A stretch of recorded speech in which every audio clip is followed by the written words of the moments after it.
At ito mga kabunyog ang maano dito si si ano si retired General Torre, ah, si retired General Torre, si Nicolas Torre, ha?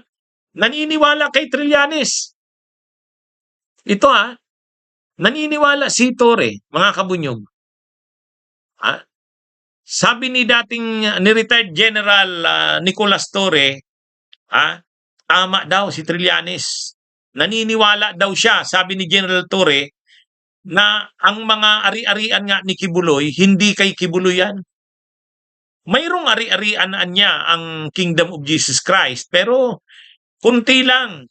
Talagang ang yaman niya ng ang maraming yaman ng ay yan, kay Duterte yan.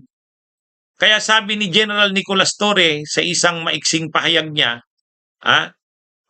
sabi ni General Torre, tama, tama yung obserbasyon na yan ni dating Senador Sonny Trillanes. Kahit yung private jet at chopper na yon, kay Duterte yun. At ang mga yaman niya ni Kibuloy, pinatago lang yan ni Duterte. Mayroong ari-arian ang KOJC. Pero sabi ni General Nicolas Torre, tama si Trillanes. Mas kay Duterte yan. Alam nyo kung anong paliwanag ni General Torre? Ganito ang paliwanag ni General Torre. Sabi niya, nung panahon na nire-raid niya ang KOJC, ang sabi, ang daming miyembro, ay bakit iilan lang yung nagrally?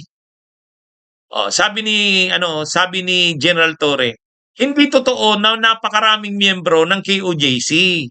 Kunti lang ang miyembro niyan.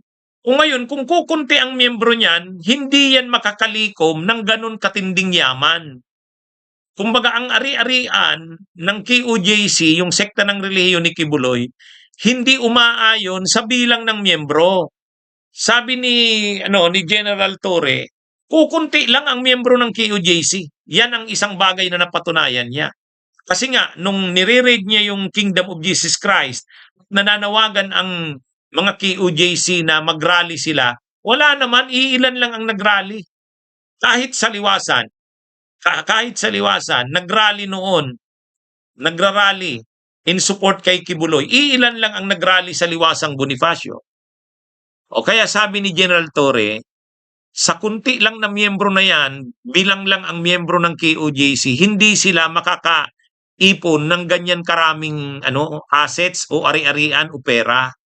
Makakabili ang KOJC o si Kibuloy ng private jet, ng chopper, napakaraming ari-arian ni Kibuloy? Hindi na yan. Kasi sabi ni General Torre, napatunayan niya yan nung hinahanap niya si General Torre si Kibuloy para maaresto. Kaya lang, nananawagan daw yung mga KOJC na mag-rally, parang people power. Wala namang nag-respondi, iilan lang. Kaya hindi totoo na napakaraming miyembro ng KOJC. Kahit nung naaresto si Kibuloy, wala rin. So kung kukunti ang miyembro ng KOJC, paano siya magkakaroon ng napakaraming ari-arian? May private jet, may private chopper. Hindi kaya. Kaya sabi ni General Torre, retired General Torre, sang-ayon siya sa sinabi ni Trillanes. Anuan niya yan? Dami ni Duterte si Kibuloy. Yang mga ari-arian na yan, private jet, chopper, yung napakalaking compound na ari-arian ng KOJC, pati mga pinapagawa ng KOJC na kay Duterte yan. Kunti lang ang ari-arian niya ng KOJC dahil kukunti lang naman ang miyembro. Ayan tingnan nyo sa ano ba yan? Okay, GM, lilihis lang ako ng konti This has something to do with dati pa ninyong statement na lumulutang na naman sa social media na sabi nyo based on sa mga nangyayari sa mga testimonya din sa dito sa House Justice Committee, naniniwala kayo na yung mga sinabi ni former Senator Trillanes na mas malaki ang ibig sabihin ang impluwensya ni Pangulong Duterte compared kay Kibuloy na sinasabing mamay-ari ng mga aircraft or mga Siyempre in terms of yung mga yung mga eroplano na ginagamit talagang pag-aari din talaga ni dating Pangulong Duterte? Ang sinasabi ko lang po is that nang ako ay nandun, nang tayo ay nandun sa Davao at ini-implement ang warrant of arrest kay Kibuloy, hindi ko nakita yung sinasabing napakarami niyang tagasunod.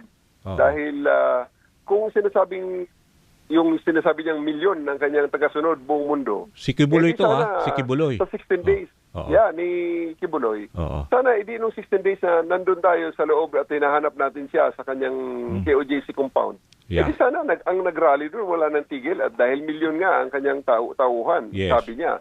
Pero wala tayong nakikitang ganun eh. So, hindi talaga ma-explain sa side ko kung bakit ganun karami lang ang nakita kong tao doon. Mga 1,000 lang yun eh. Tapos nung kanyang 39th anniversary, noong September 1, 2025, supposedly, milyon ang darating worldwide. At totoo nga, may mga dagsidatingan, may mga panakanakang dumating galing ibang bansa na mga pastor nila, mga ministro nila, at mga miyembro nila, at pati rin sa ibang bansa, sa ibang parte ng Pilipinas. Pero ang total count nila nung gabi na yon ay 2,400 at ang iba doon na-detect pa namin na mga hakot lang na mga tao galing sa ibang kalapit na probinsya at binihisan lang nila para maging part lang ng kanilang selebrasyon. So, medyo questionable sa akin yung number ng tao. At kung kaya, yun nga, kung hindi galing sa mga miyembro ang mga ginamit niyang pera para sa kanyang mga infrastruktura doon sa pagkalaki-laking supposedly biggest indoor arena sa buong mundo, saan ang gagaling ang pera? Yun lang naman ang sinasabi ko. Okay, so bali ang feeling nyo, the bigger influence talaga is from the camp of si President Duterte, former President Duterte, at saka ang tingin nyo rin, hindi pag-aari ho ni Pastor Kibuloy yung mga aircraft, ito ay pag-aari talaga niya. Yun din kasi sinabi ni si former Senator Trillanes, pag-aari daw talaga ni former President Duterte? Ang sinasabi ko lang is baka walang kakayahan si Kibuloy na bilhin ang lahat ng mga yan. Kung ang basihan lang natin ay ang dami ng kanyang mga supporters. Kasi nakita nyo, hindi ganun karami nung you were talagang hinahabol nyo siya until the time he was arrested, di ba? Opo, hindi talaga ganun karami ang tao niya. Wala talaga, halos wala. Okay. Yan kung dinidiscuss ko, hindi ko po ito gawa-gawa lang. In-interview si General Torre at yun yung ano niya. Sa The Manila Times, siya nang sabi, Torre echoes Trillanes claim, Kibuloy became Duterte money laundering front. Kumbaga, ang naging silbi ni Kibuloy kay Duterte, ginamit na front. Kumbaga, pang-frontera lang. Money laundering. Bakit money laundering? Ay maraming pera si Duterte galing sa illegal na droga, galing sa korupsyon, o di syempre illegal na aktibidad yan. Paano mo ngayon itatago yan? Lalabahan kumbaga, laundering. Pinatago kay Kibuloy. O di syempre, pag na kay Kibuloy na, lalabas parang pag-aari ng sekta ng relihiyon yon ng KOJC. Di malinis na ngayon. Kaya napakalaki ng role ni Kibuloy kay Duterte. Kumbaga, yung mga pera pinapatago ni Duterte kay Kibuloy, parang front. Ibig sabihin, pang-frontera si Kibuloy. O di syempre, hindi pagdududaan si Kibuloy kahit may sikta siya ng relihiyon. Kaya lang, pag tiningnan mo na nga in terms ng members ng KOJC, sabi ni General Torre, wala namang miyembro masyado ang KOJC. Paano siya magkakaroon ng ganun karaming ari-arian? Kay Duterte yan. Yan mga kabunyog, mga kababayan.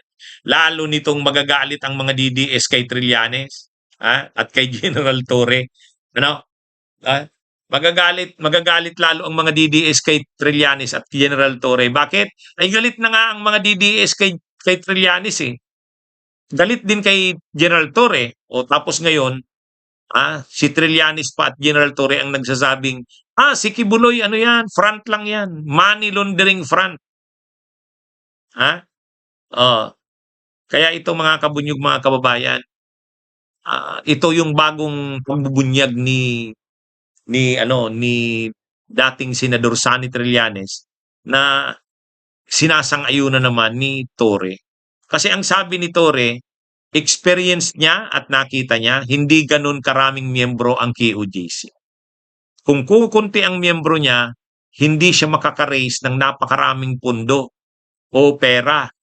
Ang dami niyang properties, ari-arian, private jet, chopper, helicopter, ano? At ang mga properties niya ang dami. Oh, ngayon kanino 'yan? Sa KOJC? Hindi. Ang tsorya nila kay Duterte 'yan. Pinatago ni Duterte. Kasi nga money laundering front. Kumbaga pag linagay mo na sa simbahan, malilinis na yung perang galing sa masama, galing sa illegal na droga, galing sa korupsyon. Oh. Kaya yan mga kabunyo, bago na naman itong pasabog na ito. Ha? Okay. So magandang araw mga kabunyog, mga kababayan. Bunyog, bunyog, halikan na kasama ka. Bunyog, kapag buklod ay may pag-asa. Luzon, Visayas, Mindanao, isa ang pananaw. Sa bagong Pilipinas ang bunyog isisigaw. Bunyog.